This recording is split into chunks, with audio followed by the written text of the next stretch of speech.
Hey y'all, it's Laura and welcome back to another scrapbook process video. Now this is for Double Dare You with my friend Christina Sorge, and I originally scrapped this in the Secret Not Secret Kit Club's private Facebook group for one of their crop weekends. But I decided to edit it down and use it for my challenge because I was very inspired by a layout by Danny Visser, and I really loved what she did creating mountains out of triangles. Now I'm using the last piece of paper that I had from my January Secret Not Secret kit, and I really desperately wanted to use it up, as well as much of the embellishments that I had left in this kit. And so I am cutting this down into some large triangles that are going to help me create a background. Now about middle of the video I will show you Danny's layout, which I had printed out for my being able to reference it for ideas, and it's not a direct scrap lift. The background is pretty close. But once I got the background in place, I went pretty wild and just did my own thing, and it actually embellished mine quite a bit more than Danny did, but I was trying to finish up a kit and she wasn't. So I think I kind of took my own spin on the design, which is what I try to do in any kind of a scrap lift anyway. So I'm going to use not only this last piece of paper, both sides of it. I'm also going to pull some papers from the Cocoa Vanilla Legendary collection, which was already sitting on my desk because I had just done a layout for Cocoa Vanilla, and this paper happens to be from that paper line, and so I decided to go ahead and bring in some more of that just to fill in my background with some more paper options, using up as many pieces that are scraps as possible. So I'm going to cut out a few more triangles. These are super easy to make. If you have a simple ruler or even just a straight edged tool, a straight edged book even, something that will help you draw a straight line, draw two straight lines, you got yourself a mountain. At least the idea of a mountain. So I'm going to use these to create an up and down mountain background, and it's really quick and easy. It's a lot of fun to do, and it's just something I have never tried before and I was really interested in. I thought it looked really cool on Danny's layout, and it was perfect for these photos. So these two photos are of my oldest son Alex, who was going on a hiking camping trip, and once he put all of his gear on to practice wearing it and make sure it felt comfortable, he realized how much he would have to carry and how heavy it really was. And so his face kind of says it all. He was not exactly thrilled to be wearing this giant backpack, but he did end up having a great time on the hike. And it was definitely a learning experience for him. So again, pulling in more papers from Cocoa Vanilla, I really love this rainbow painty paper. It's one of my favorites from the collection, especially because it actually has red on it. Now I have cut into this one, and I think I cut off most of the red parts because I actually loved that red part, because you don't see a lot of true red in collections. Quite often they border on pink, or they kind of push it into like the maroon. But getting a nice true red seems to be unusual in scrapbooking collections, and so I was very happy to see pops of it in this one.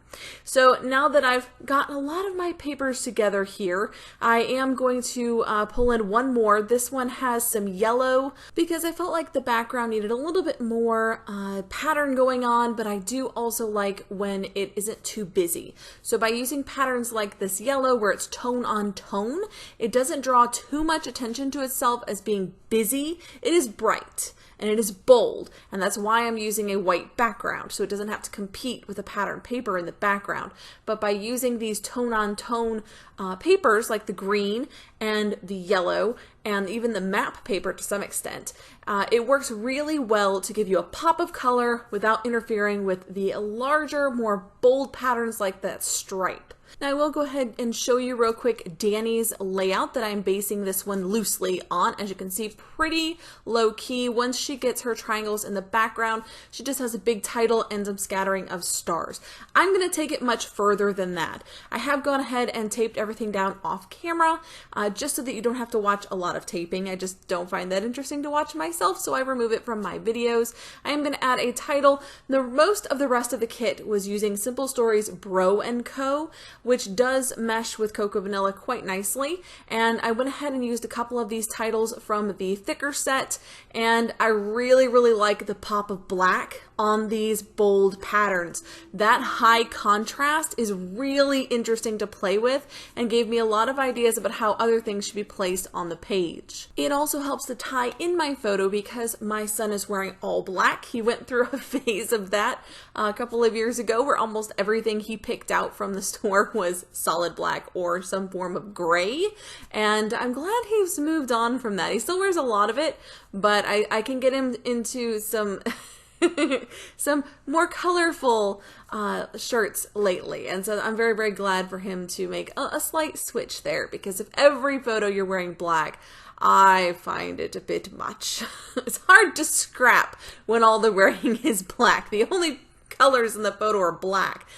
It's a little tricky to find inspiration of what you should scrap it with. So I did find this little ephemera piece that said hike, and I thought I have to get this in. The downside was that it was in pink letters, which did not go with the background at all. I don't really care about using pink on boy layouts. It doesn't bother me. But what I decided to do, and was showing you right quick, was that I was going to take a pen and write on top of the letters, just kind of trace them out so that they were in black instead of pink, and that worked out quite nicely. So now I'm just grabbing bits and pieces and piling them together, seeing what I like. And it was at this point that I kind of changed direction just a little bit, not a lot, and we'll come back at the very end and fix a couple of things, but I really like the way that these word phrase stickers sat underneath of this You Rock subtitle, and I end up putting several of them over there. This leads me into the Double Dare You challenge. So the challenge for Christina and for all of you, if you'd like to take it on, is to use a lot of word phrases on your layout. So they don't have to be color word phrases. They can be black and white, they can be black, they can be whatever color you want.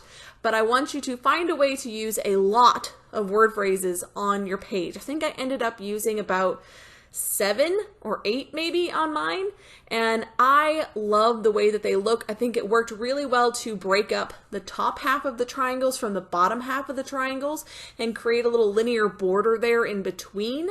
And in the end, I pull this red journaling spot off on the left side and replace it with similar word phrases that I used on the right side, just because I liked how it looked.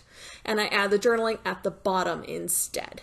That worked out really well for a number of reasons, especially because I wanted to move some of that black around the page, and by adding the journaling at the bottom, it brought some of that down there as well. So now these are some fussy cut stars from a Vicky Bouton paper that was in my kit, and I'm going to use them just like Danny did up here in the mountains, though I'm a little more liberal with them and spreading them around, adding as many as I can get up here without making it too busy, and creating just a little bit of detail on the page. Really like the accent that this adds to the top of the page, which was looking a little empty because I had embellished so much at the bottom. Bringing in some black Nuvo this time for some splattering. So this is the scattering with the stars, the splattering with the black Nuvo, which was very controlled, and I actually don't use my ink splatter on this one, I don't think. I think I just went in with the black and gave it little touches around the page. I am going to outline all of my triangles to give them a little extra definition, a little bit of a shadow behind them, which gives the impression of a 3D item. It's not up on foam, but because I've created a shadow behind it, it looks a little bit more 3D. So this is a great way to add a little bit of dimension to your layouts, and I really, really like the overall effect. As I'm finishing up this layout, I will let you know that I ended up coming in with the border strip and putting it at the very bottom, just to balance out the weight that was at the top of the layout with the bottom of the layout. I think you'll see that in the photos coming up. But until next time, bye guys!